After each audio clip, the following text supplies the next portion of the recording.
Welcome to 39-Minute Conversations. Please wait for your host to begin this meeting.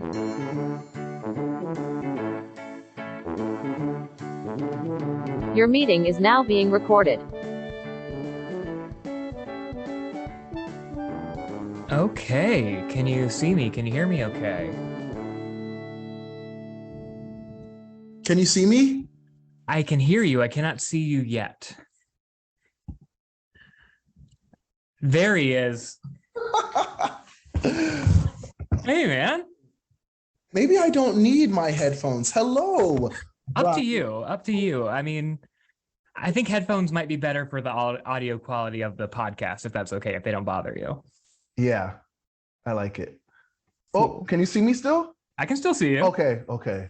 These computers. You're so good at them. How you been? I've been so good, and I want to hear so much about how you've been, but the first thing that I have to do is make you sit through an ad read. I hope that's okay, just real quick, and then we'll get right into it. Okay.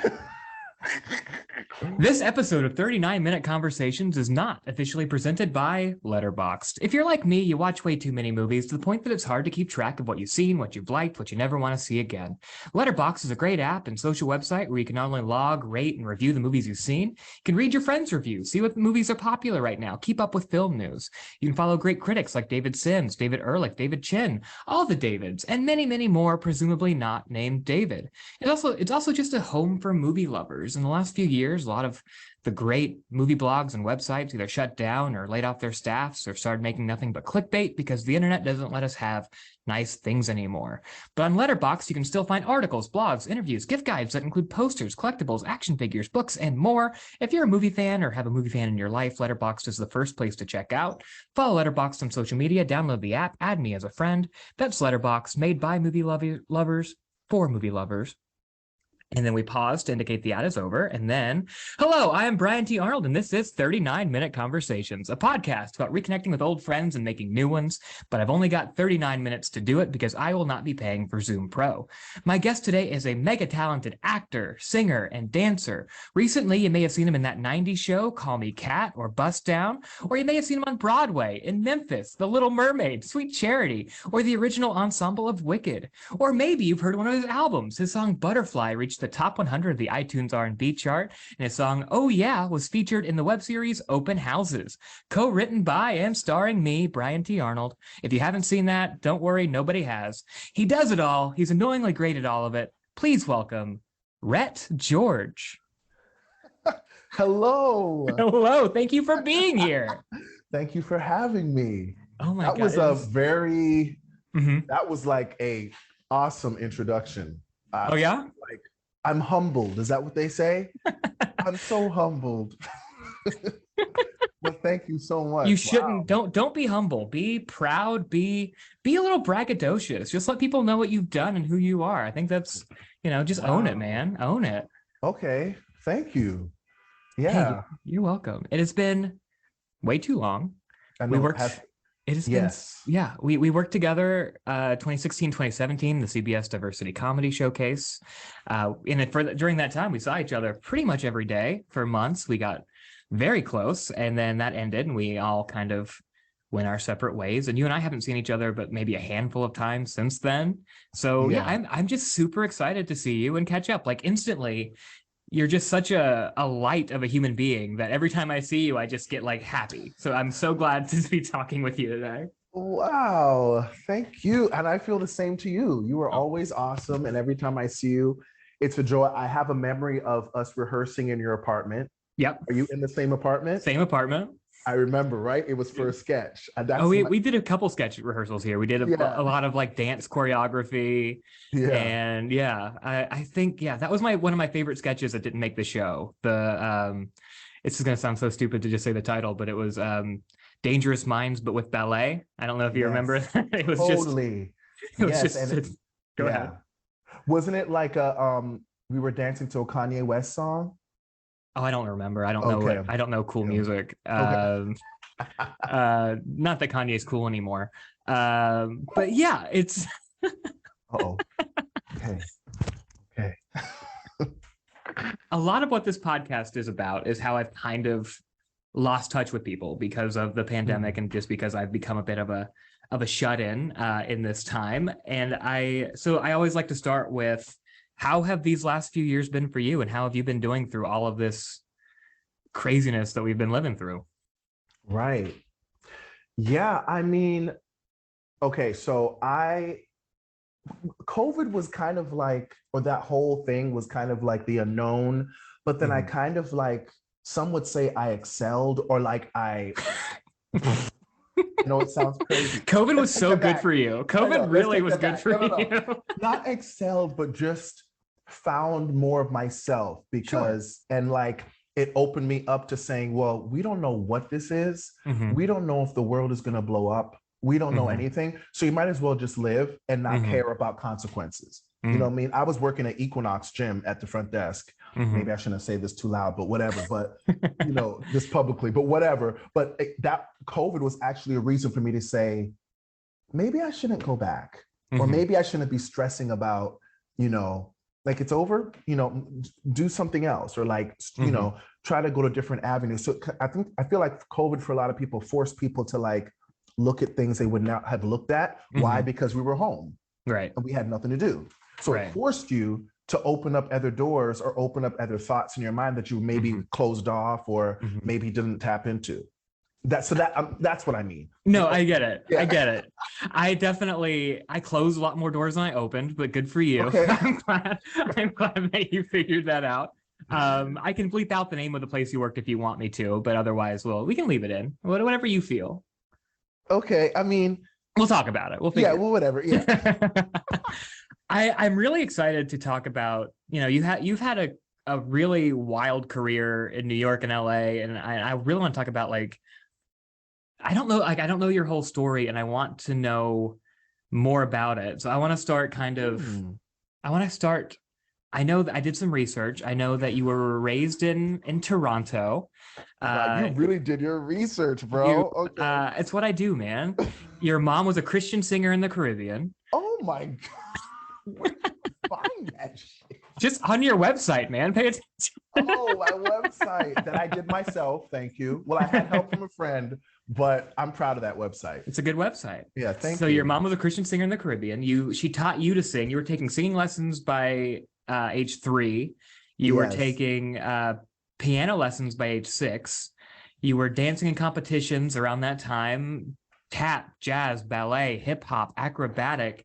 It seems like you were set up for this kind of career in life from an early age. What was that like? Was this sort of the expectation for you that you'd go into this, or did you just kind of fall in love with it yourself too? I feel like because my mom was a singer and she had like a band in the Caribbean. My mom had like 10 brothers and sisters, and then she had like 4 sisters in the band with her. So she always sang, but then Caribbean parents are all about education too. So it's like a double-edged sword. It's like, my mom bought me a tape recorder with a mic, teaching me like hymns and gospel music. But then at the same time, she's like, no, you're going to be a lawyer. Like, you got to do your studies. You know what I mean? So it's like, what do you want? Don't buy me a recorder because I'm going to sing. You know what I mean? So I've got like tapes of me and my mom, like singing together. I have a Caribbean accent because I was 3. And because my parents were in the Caribbean, so it's like, where's this kid from? And but my mom told me that when I was in the grocery store, I'd be like tap dancing, fake. My big fan was like Sammy Davis, Michael Jackson. I'd watch, and people would be like, "Oh my God, is he a tap dancer?" And my mom's like, "No, I would just be in the aisles like tap dancing and singing." Yeah. So I guess I showed it from an early age, but not to say that my parents didn't push me, but it was like, we acknowledge it. There's like, my parents weren't stage parents. As I got older, it was all me. It was me that realized, okay, I want to do this. And I'm the one that got on the buses and like took 6 buses to an audition by myself, or like, you know what I mean? And my parents were there if I would ask, but they weren't stage parents. Yeah. So it was all pretty much me realizing this is what I want to do, But definitely my mom had influence because she, and my dad played a lot of records. They've got 8 tracks and records and Whitney Houston and playing in the house all day long or whatever, So music was definitely in the house. And then I had like two cousins. How I got into dance is I had two cousins that took dance, and I would go to their dance recitals. And then I think I wanted to be Sammy Davis Jr. So my mom put me in tap class, and it was just that one tap class. Because also dancing and competition is very expensive.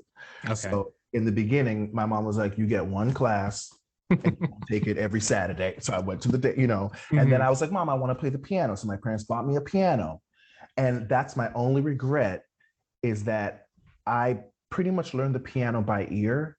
And had I had like really known that I was going to do this, I would have learned the notes and like, you know what I mean? So they bought me a piano, but I never used to practice. I used to practice, and had I wish that I had would practice in like at least 2 hours a day or 2 hours, every other day, because it would have helped me now, So that's my one regret as far as piano. Then I did track and field. I thought I was going to be the next track star.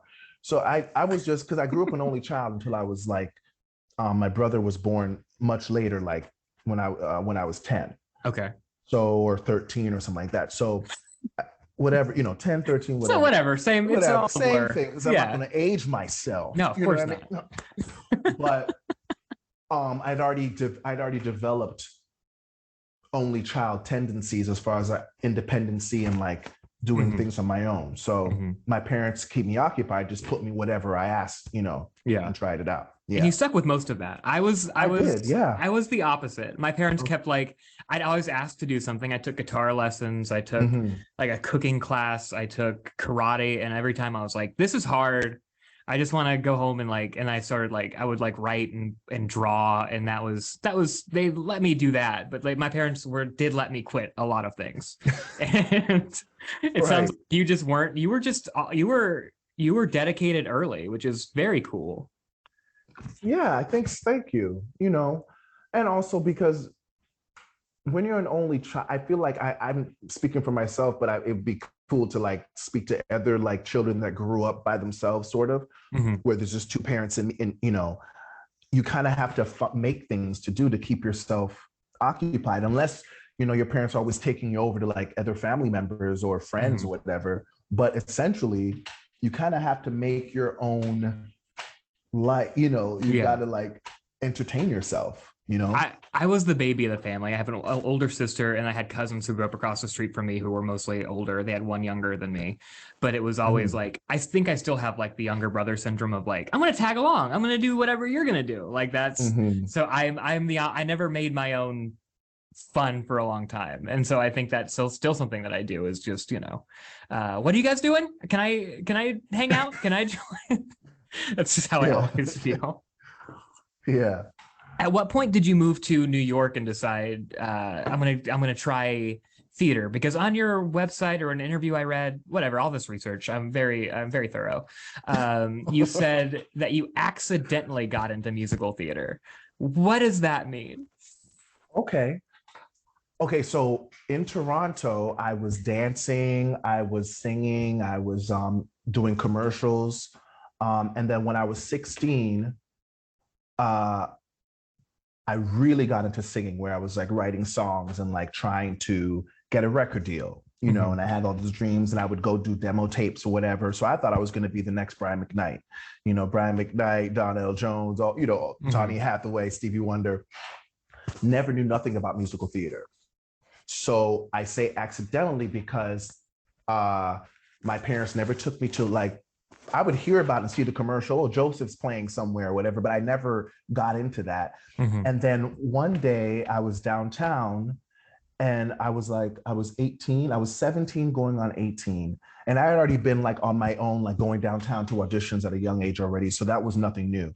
And then there was this huge line for this show. And I remember asking, what are y'all auditioning for? And they're like, Rent. And I was like, what is that? They're like, it's a musical down here. They're like, you don't know Rent? I was like, no. It had already been playing in Toronto for about a year. Okay. Toronto cast, they started original Toronto cast, but they're looking for new people. And so I was like, they were like, it's singing. And I was like, singing? Okay. They were like, oh, it's pop music, whatever. Yeah. So there was a store, I got on the subway, there was a store called Song and Script. And I was like, I'm going to audition. At that time, you had to get a ticket. So I got a ticket, but there was like a 4-hour wait. Oh, geez. So I had time to pull the ticket, get on the subway, I went to this place called Song and Script. I found My Heart Will Go On, Celine Dion, Sure. in her key. So in my head, I'm like, I'm gonna make this shit work. I got the song, got the sheet music, went back to waited in line, got into the audition, and totally changed the melody and riffed my way all through the song. And I got a call back. And the guy was like, why haven't we heard you before? Or why didn't you audition the first time? And I was like, because I'm 17 and I never heard about, I don't know what the hell Rent is. So then 5 callbacks later, I was a swing in the Toronto company of Rent. So that's how I say accidentally, because I didn't know what Rent was. I didn't know what 8 shows a week was. I didn't know what swing was. Yeah. But that's a whole other thing, me going home crying, because I covered Benny and Collins and 4 guys. So I covered 6 parts. Oh, geez. Did not have a clue Yeah. what swing was, and you can go on at any moment. I didn't know what swing was until this moment. Yeah. Exactly. Right? Different harmonies you got to learn for different parts. I mean, so I'm 18, thrown into musical theater amongst people that have been doing musical theater their whole life. Yeah. So that's what I mean by accidentally. Yeah. If that's a word, yeah. You must have liked it enough to, because then was it right after Rent that you moved to New York and started trying to get into Broadway? Actually, what did I do after Rent? Actually, I left Rent and I actually got a US tour of Fame the Musical. Okay. So I toured the US, went to pretty much every state with the US tour of Fame. Then I actually came back to Toronto and did The Lion King. Okay. And then after The Lion King, because I had so many injuries in that show, no offense to people that are doing it, injuries, yes. And I'll say it, yeah. Because Lion King is a puppet show with singers and dancers. Right. So it's gorgeous to look at, but you're going to start feeling like injuries you've never felt before in your neck, because we would have like grass on our head and like, you know, the stage is raked. So you're walking up, but you know, it's a lot. Dry ice, the whole thing. So another thing of when I talk about, and this is one story I'll tell as far as I always tell it, as far as like follow your instincts. So I was doing The Lion King, and there was a magazine called Backstage, which, as everybody knows, now it's more online, right? Yeah, but back then it was like you got to buy the paper. There was no online Backstage. It was just pick up the paper. So I'd pick up the paper, look in the auditions all the time. And I had done a TV show in Toronto, a Fosse X TV show with this like lady who is the equivalent to NCIS. What's that actress's name? But that lady's been doing it for like 25 years, whatever. I don't know, but you can... So there was a lady that did a Canadian show that's similar to that. Okay, great. But she was also a dancer singer, and we did a Fosse, and that 1 hour Fosse special. So I knew that the choreographer that choreographed, that cast me in that, was choreographing a show called Aida. So when I saw the audition, I was like, oh my God, I'm going to audition. So the assistant that assisted in that TV show came to see The Lion King. And I went straight up to her and I said, hey, I saw they're having auditions in New York for Aida. Are you guys looking for anybody? Should I come? And she said, oh no, we're not looking for anybody. Had I listened to her, I wouldn't even probably be talking to you right now. And I said, F it, I'm going to go. So I went. Come to find out, they were auditioning for a whole Aida tour. Oh, man. She didn't even mention that to me. Yeah. When I went in, the choreographer totally remembered me, booked the show. I also got to thank a guy, because back then, it's like they got the Broadway show and then they have the tour. They open up the tour shortly after. Sometimes that used to happen, right? Okay. But a lot of the actors on the Broadway show, if you get on the tour, you can make more money because you get a per diem, then you get your paycheck. So that was the thing. You could save all this money. Okay. So how I ended up on Broadway was accident too, because I replaced the guy that wanted to go on the tour and they put me into the Broadway company. That's so funny, because I mean, I don't know much about Broadway. I'm not a theater expert by any means. You think of like the original cast as like the prestigious thing, but the tour actually sounds more almost, at least financially, like maybe that's a better people choice. Used to go on tour and buy houses because you just save all that money and then you come back with a whole bunch of money. So the guy that I replaced, pretty much he went on tour to do that and probably see the world or see, the nation, whatever. But that's how I ended up on Broadway. Okay. And then you ended up in Wicked, like the original Broadway cast of Wicked. Yeah. Which is obviously, again, I'm out of my depth here. I've never seen a show on Broadway. I've seen some shows that came to LA, but I've only been to New York a couple times, never been on Broadway. So I'm asking questions that I'm doing my best. I know very little. But Wicked is obviously a huge phenomenon, a giant, like the second highest grossing Broadway show, I think, of all time. Oh, and is it? Okay. I know that's got to be under Lion King. It's under Lion King. Yeah, okay, Lion King passed it last year. Yeah. I did, again, research. I know nothing, but I can pretend. Did you have any idea when you were like starting out on that show that like this thing is gonna be a giant smash, or was it just like a total surprise? Total surprise? It wasn't a total surprise because I feel like I definitely knew there was money behind it, just from the set and the caliber and how big you can, and rehearsals, you can tell, okay, they're putting money into this thing, whether, because there's a lot of big shows that don't make it, you know? Sure. It wasn't, I don't think, and we also didn't win the Tony. Like, so it wasn't, you know, they thought Wicked was going to win. You know, we did an out of town run in San Francisco for 2 months. And I remember thinking, wow, this is a pretty good show, just on like the songs, the scale of it all. But when we got to New York, they had changed a couple of songs. So I even remember one rehearsal, people were like, save your paychecks because we don't know what's going to happen with this show, because it could be big all day long, but if the show doesn't hit or land, you know, it could run for 2 months and then close. Sure. But I feel like I'm having a memory of one week, all of a sudden we had like so much ticket sales. I think it was maybe after the Tonys, all of a sudden there was like 1 million pre-sales. Oh, shit. And that's when I knew, okay. Yeah. Started knowing, okay, this is going to be a while. Also, it's based off of like, you know, everybody loves The Wizard of Oz. Sure. So. But then, Spider-Man, everybody loves Spider-Man, but Spider-Man Turn Off the Dark wasn't exactly exactly a smash. You see? So it just, you just never know. But once those pre-sales came in, we were like, okay, at least we have a job for a year.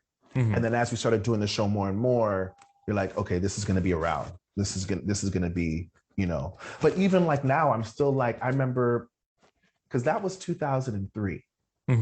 Okay.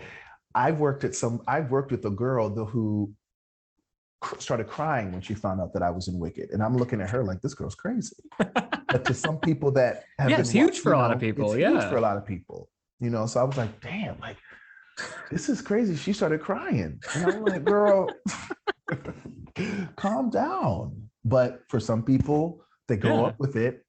10 years go by, and they're like, oh my God, you know. So yeah. What was your favorite Broadway show to work on, and any good stories from that one? If you have a favorite. As much as Wicked is a great musical and, you know, great, I would have to say Aida. I think Aida is a beautiful musical. The set, I love pop music. So Aida had songs that could be played on the radio. Like Elton John wrote the music. So I just loved Aida. And that was my first Broadway musical. And the songs are just gorgeous. And, you know, it had Heather Headley, who went on to be like an R&B, you know, released albums. She did R&B music. And I just thought when you watched it, it's just like a gorgeous, you know, the sets and the music and the lighting and all that, you know, so it's still one of my favorites. Okay. Yeah. What made you transition to Los Angeles? You're obviously having a lot of success in theater, and, you know, not to disparage LA, it's not exactly known for its theater. I mean, there's some good stuff here, but not, you know, I'm sure part of it was switch to on camera, that kind of stuff. But what made you decide to make that change? Oh God, I still ask myself that question now. Why did I do, you know, why did I do it? I feel like ever since I moved to LA, I'm on a, what do you call it? Like a teeter-totter thing. Yeah. And I'm about to fall off at any given moment. If somebody pushes down too hard, I'm going to fly off the end. That's all of us, baby. But for some reason, the thing goes down hard and I hold on. Yeah. And eventually I come back down and we start to even out again. Yeah. But well, I've done a lot of musicals. Like when when people would say, well, the amount of musicals you've done, that's somebody's whole career. And that's not bragging. That's just a fact. Yeah. Yeah. So I just remember, I even taking it back to like, I was heavy in dance competitions. And I even remember when I was in dance competitions, like 15, I would start having like injuries. And I knew back then, I'm like, okay, I'm not going to be a dancer like that. I'm always going to dance. But there are some people that dance and that's all they do. But I sang and I was always funny and goofy and joking around and doing sketches from when I was like 5 years old. So I knew in my mind that, because theater is, if you're a triple threat, that's great, but it's taxing on your body. You know, theater is hard, doing 8 shows a week. It's not. I can imagine. Yeah. You know, and I feel like some people take that for granted, or some people just look at it like theater is like, oh, y'all doing Broadway, but it's like, no, it's yeah. Everybody thinks like, oh yeah, Broadway, whatever. No, but or they think it's like, they just go, oh, those Broadway people, they sing so grand, and it's just like, until they get into it.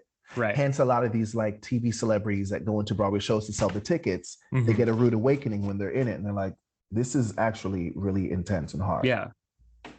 But yeah, I just thought, in my mind, I'm like, I've always thought, okay, I'm from Toronto. I had the ambition to go to New York, and I just thought, I've just always been that type of like a dreamer, or like a, what do you call it? Like a gypsy, like I'm just going to try this, you know? So I was doing Memphis the Musical, and we did it. We were on the road. So I toured the nation again. And then I remember we were in Orlando, and I just thought, am I just going to go back to New York and audition again? I've already done this I feel like I've done this like for the last 15 years. So why not try something new? So I told myself, I'm going to go back to New York, but my mind is going to be like, you know, and I ended up booking this show called The Snow Queen, based off of Frozen. So they were in San Jose. It was the San Jose Rep Theater. And I told myself, if I book a show in California, I'm moving to California. And that's exactly what happened. And I booked that show, and I packed up some stuff, put it in storage in LA, did the show, and then I drove back to LA, and that's how I moved to LA. Okay. Yeah, I just told myself, if I book a job in California the next year, I'm going to move to California. Moving to Los Angeles can be a tough transition. It's a very different city. It's a lot more isolated. It's you know, it's tough. Did it help the transition when you won the Showcase Showdown on Price is Right? Was that helpful for getting you set up here? And you know. Oh my God, this guy is going into my bag. Well, first of all, okay, well, when I won that, I was 19. I was doing Fame the Musical. Oh, okay. So this was back in the day. Back. Okay, Yeah. got it. But that was a highlight. That was funny as hell. And we all wore Fame shirts to make sure at least one of us, because I didn't know you pretty much get interviewed. Like back then, I thought you just kind of go.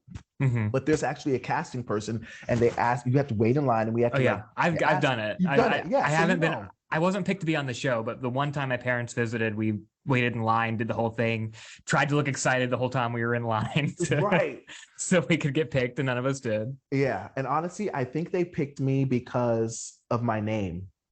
Because I remember about maybe 8 of us went, and we had our shirts, and they were asking us, "Where are you guys from?" We're like, "We're doing a show here, whatever." And I remember the casting lady saying, "Oh, that's an interesting name," and she was like, "Where's Scarlett?" And I was like, "Oh God." And then we came back and we sat in the audience, and I was like the second group to get called. Okay, that was crazy. Yeah. What did you win in the Showcase Showdown, and do you still have any of it? I ended up winning a car. A Mustang. Okay. And I won the Showcase Showdown. Right. I ended up winning a car. I ended up winning I have nothing of it. I ended up winning like a boxer man. It looked like a boxer Iron Man. Yeah, it looked like Iron Man. Oh, okay. It's like the whole dummy that you could punch to like get abs and like work out. So you got to hit it. Sure. Crazy. I ended up winning a gas range stove, which my godfather ended up like. That was a whole other story too. That's when basically I was in New York and I was like, where am I going to put all this stuff? Right. So the gas range stove, my godfather had a place in Brooklyn, and he was like, I'll hold it. And then next thing you know, me and my sister go over there to get it. and he's already like cut off half of his cabinet, half of his like countertop, trying to shove this stove in and didn't tell me. So we were both pissed because he didn't tell me, because it was a beautiful gas range stove. I'd never forget that. Yeah. So, and then I got some glasses. That was another thing too. The glasses were so cheap. I ended up cutting my finger right here. I still have the scar, having to rush myself to the hospital because I was trying to clean out. Yeah. So there's always a story with each appliance. What else? I had a safe. I won a safe, a 6-foot safe that my godfather still has. I ended up winning the car, but the car, when you go inside, it's just a box. There's no radio, there's no air conditioning. It's just the shell. So weird. So when you go and sit down and they're like, the models are like waving, I remember looking like, are you kidding me right now? So you have to put all that stuff in yourself. So I ended up getting the money for the Mustang. Instead, yeah. Okay. Plus you're living in New York at the time. You didn't need it. Yeah, I didn't need all that. Yeah. So you've been in LA a while. You switched to on-camera acting more and more. And recently you've done a lot of multicams. 90s Show, Call Me Kat. Do you feel like the theater helped prepare you for multicam? Because it's just it's so different than single cam. It's basically doing a play again. Yeah, I feel like it's so. I always talk to people about this, and like, because I feel like I've been in acting classes where they're like, okay, it's like, if they don't know I'm from theater, then they go, I've been in acting class where they go, okay, Rhett, bring it down a little bit, but they don't know I'm from theater. Right. But then as soon as they know, they go straight to bring it down. But then I'm looking at other people that are just as big as me. It's almost like it's like, because they know I've come from theater, they just assume, oh, it's big, big, big. Right. People like Kevin Hart. And I'm like, hey, well, what's going on here? Because he's as big, so it's like always like a struggle. And then I feel like I try not to make Rhett too small and really show Rhett. So it's like hard because I don't want to be too big, but then it depends on the project. It depends on what the show is or whatever. So it's just all, but I try to just, still show Rhett. Definitely theater, I think, helps with multicam because that's what, definitely. Yeah.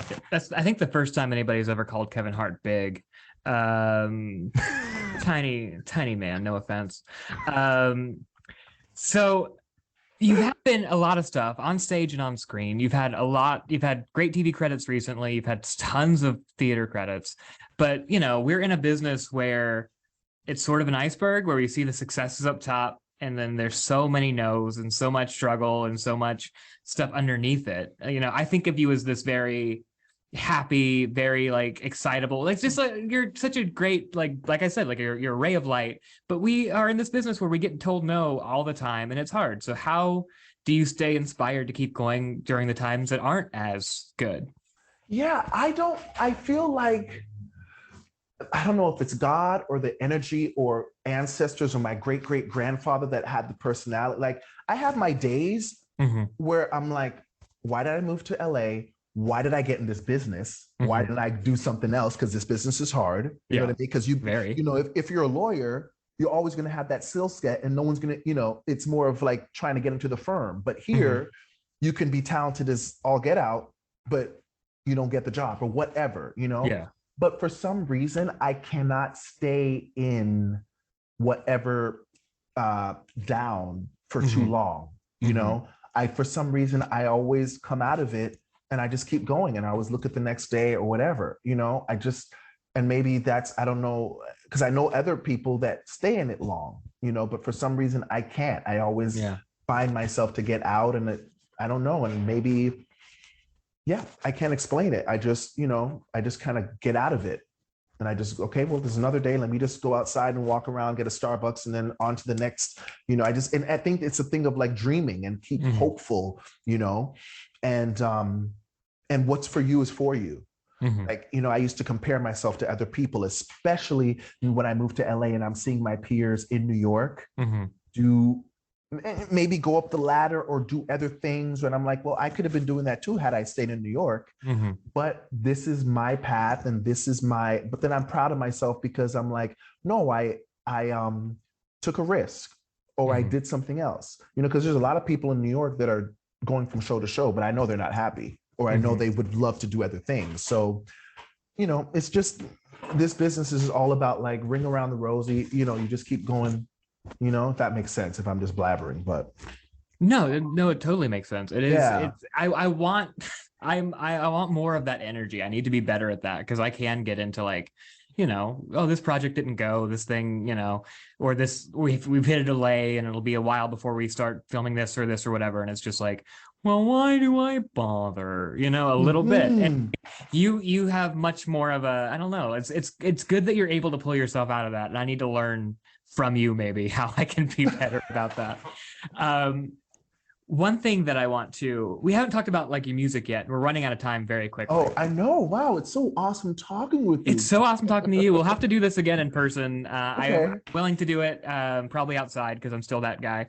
But you've got a couple, you've got a singing career, you've got albums out, one of your songs, Butterfly, was featured on So You Think You Can Dance, and that got it into the iTunes R&B charts. Yes. How did that come about?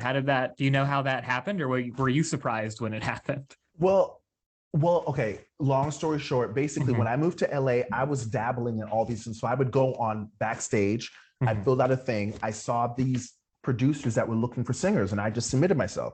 6 months later, they hit me up and we started working together. Come to find out, they do a lot of work for So You Think You Could Dance, editing and all those like reality shows, Masked Singer, etc. And we just clicked, and they've gotten me, gigs along the way where they'd be like, Rhett, can I go to the studio? Like I did like the first season of Masked Singer, I did a lot of background vocals. Yeah. So you can hear me if you like on the first season. Yeah. So stuff like that. So same thing. They call me up. Hey, Rhett, can you come write this song real quick? It has to sound like The Weeknd. So they sent me the track. I went in the studio. We wrote the song in like an hour, and it was called Butterfly. Yeah. I did like 2 days of recording. Did boom, boom, boom, boom. Come to find out, the guy Lex Ishimoto danced to the song on his audition. It aired, and then the next day, that song is like in the top 100 on R&B charts because people are like hitting me up on Instagram. Oh my God, from like Japan. Hey, we love your song. People are sending me videos of them dancing to the song. That's wild. It's cool to have that kind of impact on people. That has to feel amazing. Yeah, I was like, whoa, people are still hitting me up. Like, people are asking, what happened to you? Or like, where's your album? Because I'm like, child, that was just a one-off. I'm just trying to, I'm not, you know what I mean? I'm not signed. But they're like, when's your next single coming out? What happened? I'm like, wow, so that's pretty much how that song came about. And the guy ended up winning that season. Oh, wow. Okay. Yeah. So that people are that song's a winner. It sounds like if that's, well, thank you. I mean, it just seems obvious. We have about 2 minutes left. Uh-oh. So wow. I know, this is so fast. So I want to give you this opportunity right here to plug anything that you want to plug, to tell people where they can follow you on the social medias, anything like that. I want to get that in before we run out of time. Okay. Well, I mean, I'm getting back to social media. I haven't been on Instagram and like, I'll check, but I am Rhett George is my Instagram. I used to do these things called on the spot monologues, and people are always hitting me up telling me, where are you? Are you okay? But I haven't been on Instagram in a year posting, but I will get back to it. Okay. And then you could find me on iTunes, Rhett George. I have like different singles. Like I've even done like hooks for my barbers. My barbers that are rappers. Like it's so random. Listen, Rhett George equals hustler. Okay, whenever I'm in it, my barber will be like, yo, Rhett, I got this hook. Can you come do the hook for me? And then I'll do it. What else? Yeah, so that's pretty much where I'm at. Twitter, Rhett George too. Okay. And I'm trying to be better this year in 2023 to put myself out there again. I love that. You should be out there. You're so talented. You're good at everything. I watched your episode of Call Me Kat. I watched your episode of that 90s show. They cut some of my lines. It's okay. You got one good line in there. I got one line in there. I'm grateful that they didn't cut me all together. Sure. I know there was an issue with the wig. They thought the wig was It was a big wig. It was a big wig. So I'm grateful that I got the credit. And Rhett, we have less than a minute now. I want to use our remaining time to ask some of the bigger questions in life, get to know you on an even deeper, more personal level, get to know your soul. If you could live forever, would you want to, and why or why not? Wow. If I could live forever, Mm-hmm. I don't think I would want to. Your meeting has ended. Goodbye. Thank you for listening to 39-Minute Conversations, hosted and produced by Brian T. Arnold. Music by Kevin MacLeod, licensed under Creative Commons by Attribution 4.0 license. If you like what you heard, please subscribe and tune in for new episodes, and don't forget to rate and review. If you didn't like what you heard, please don't do any of that. That's okay too. Thank you, and we'll see you next time. Stay safe and be well.